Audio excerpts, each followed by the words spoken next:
talk about a different topic, which is what you are calling, your department is calling the Disinformation Governance Board. You unveiled that this week. Republicans are calling it Orwellian and comparing it to the Ministry of Truth in the novel 1984.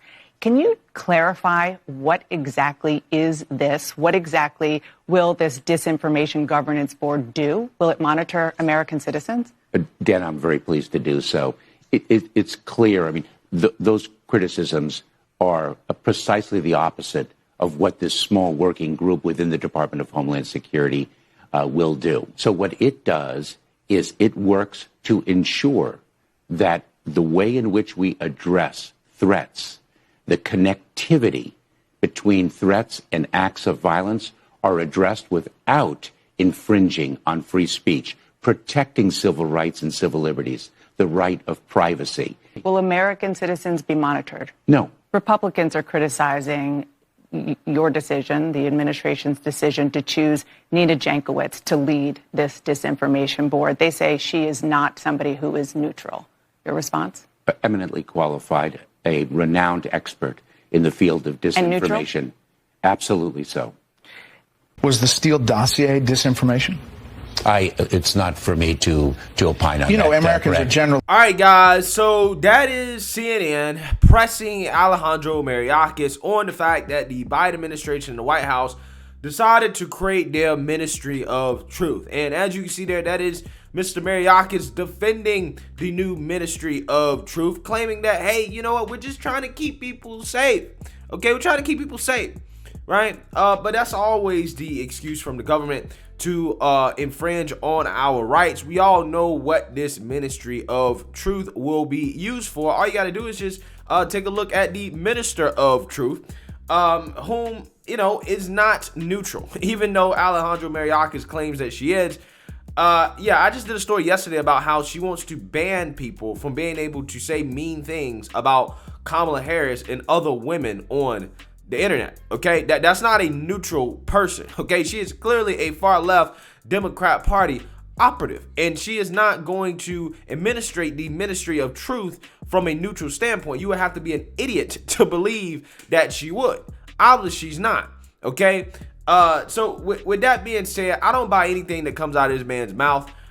He is probably one of the worst liars in the Biden administration, and he's doing a terrible job on the border and should be fired. Okay, he should be fired. But what I want to talk about in this video, guys, is just another example of how extreme the Democrat Party in the left has become, because there is a liberal civil war, right? Just like there's a GOP civil war, there's a liberal civil war going on in which it is becoming clear who are the extremists and who are the classical liberals, right? And it really does go to show you guys how extreme even the establishment Democrats have become. And we're seeing it right here in regards to this conversation about free speech and censorship. There is a huge divide, again, between classical liberals and some of the Democrat parties that have gone very extreme on this subject. And I want to break that down and get into that today. But before I get into that, I just want to let you guys know, if you like my channel, you want to support my channel, you can do so using the links in the description below. You can support the Patreon, you support the PayPal, you support the merch.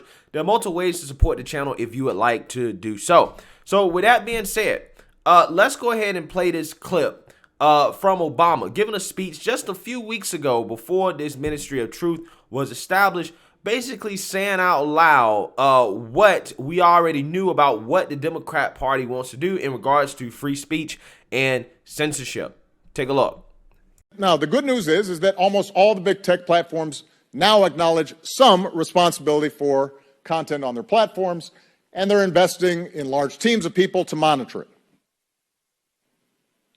Given the sheer volume of content, this strategy can feel like a game of whack-a-mole. Still, in talking to people at these companies, I believe they are sincere in trying to limit content that engages in hate speech, encourages violence, or poses a threat to public safety. They genuinely are concerned about it. They want to do something about it. But while content moderation can limit the distribution of clearly dangerous content, it doesn't go far enough. Yeah, guys, so that is the shadow president of the United States, basically saying that big tech is not going far enough. And the reason why I am calling Obama the shadow president is because I think it's very clear, at least to me, that he has some influence in regards to the Biden administration. Yeah, they make jokes about, Obama being the real president and whatnot, and Biden still being vice president. I don't really think it's necessarily a joke. I think that the guy low-key is calling some of the shots and influencing his administration in regards to policy and direction. I mean, and this guy is just openly saying that, they're not going far enough, right? They need to do more. We need more censorship, okay? Because, hey, free speech is violence, okay? Free speech is violence. But again, they never have this concern about free speech and violence when it comes to what happened with the BLM/Antifa riots of all of 2020. That was provoked by the far left extremists' free speech, right? That's what happened. They freely spoke on platforms like Twitter about how black men are falsely being gunned down indiscriminately in the street by white police officers for no reason. Okay, they pushed that narrative. They shared every single video they could of that happening, to the point where people start protesting and rioting in the streets that cost people lives, destroyed communities, destroyed people's livelihoods, created so much damage and destruction and racial divide across this country, right? But again, when they talk about censorship and how they're trying to protect people from violence, they never bring that up. It's always framed from, well, we're trying to protect people from the white supremacists, right? We're trying to protect people from violence that comes from the right.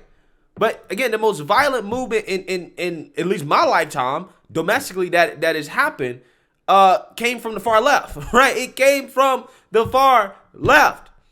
Again, it blows my mind how they never bring that up. They never mention that. They're never talking about that when they're talking about who should be censored and who shouldn't be censored when it comes to promoting violence on the internet. I find that to be fascinating. But again, Obama, guys, is a guy that used to be considered a classical liberal, right? He used to be considered center left, okay?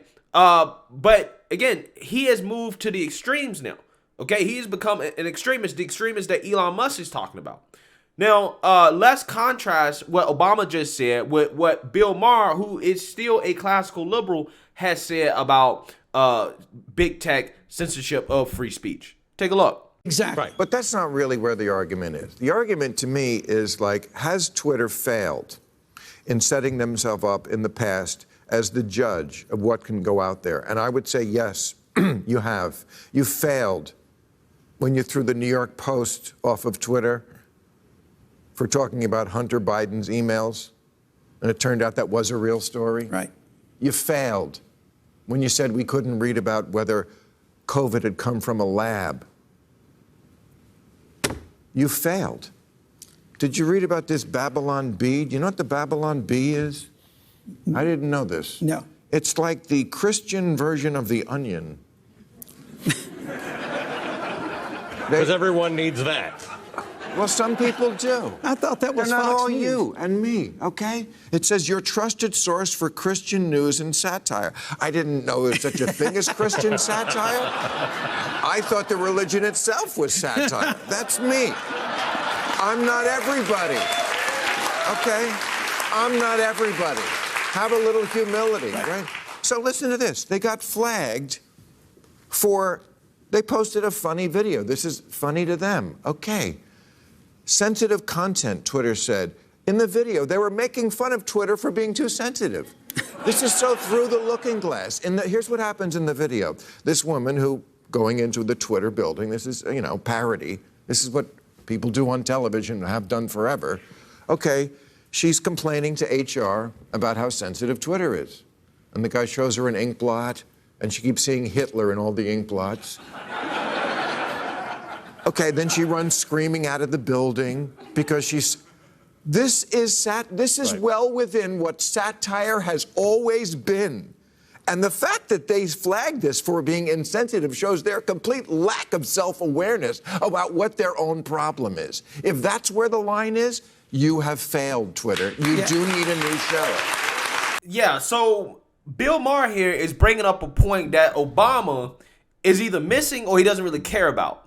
Because what Bill Maher is basically bringing up is something that I've noticed as well, too, being on these platforms, is that they're simply not equipped to censor or moderate anybody, let alone be the ministers of truth, especially when it comes to subjects like the pandemic and the virus, which is a subject that changes every single day in regards to the facts and what we know to be true and what we know not to be true, because the science is evolving. What happens, guys, is that you have these people that are paid moderators, paid censors, who don't know anything about science, don't know anything about biology. They're not doctors, they're not epidemiologists, they're not health officials, they're not any of that. And they're looking at a static manual, right? A static guide on what is allowed to be said and what's not allowed to be said, okay? However, the problem is that the guides that they're looking at are outdated because information is always changing over time. So now they're censoring people based off of static and outdated information, right?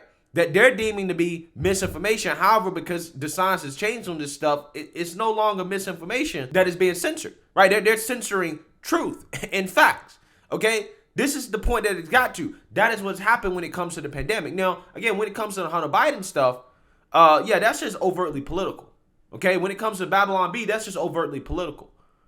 And that is what Obama really cares about. Obama doesn't really care about whether or not what is being censored is true or not. He doesn't give a damn about that. What he cares about whether or not it is being censored based off party lines.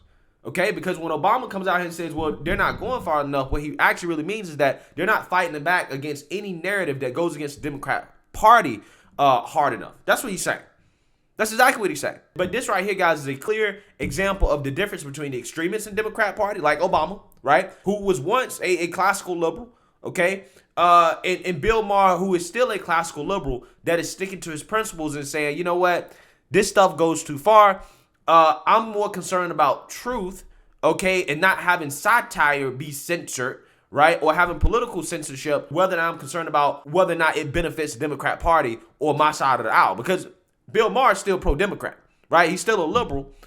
He's just more principled and not an extremist, unlike Obama, who clearly has become an extremist. So again, I find it to be fascinating how the people in the Democrat Party that used to be aligned with people like Bill Maher, right? Bill Maher and Obama probably share a lot of the same views. They're probably right there together politically on the spectrum. However, the establishment Democrats have shifted so far left. They become so extreme that now people like Bill Maher is now kind of in his own category. So again, I find a difference between what two people who I think, you know, probably a couple years ago was on the same page politically are now saying. And this again highlights the liberal civil war that is currently going on, in which, again, you have major figures in the Democrat Party that have just gone full-blown authoritarian, fascist.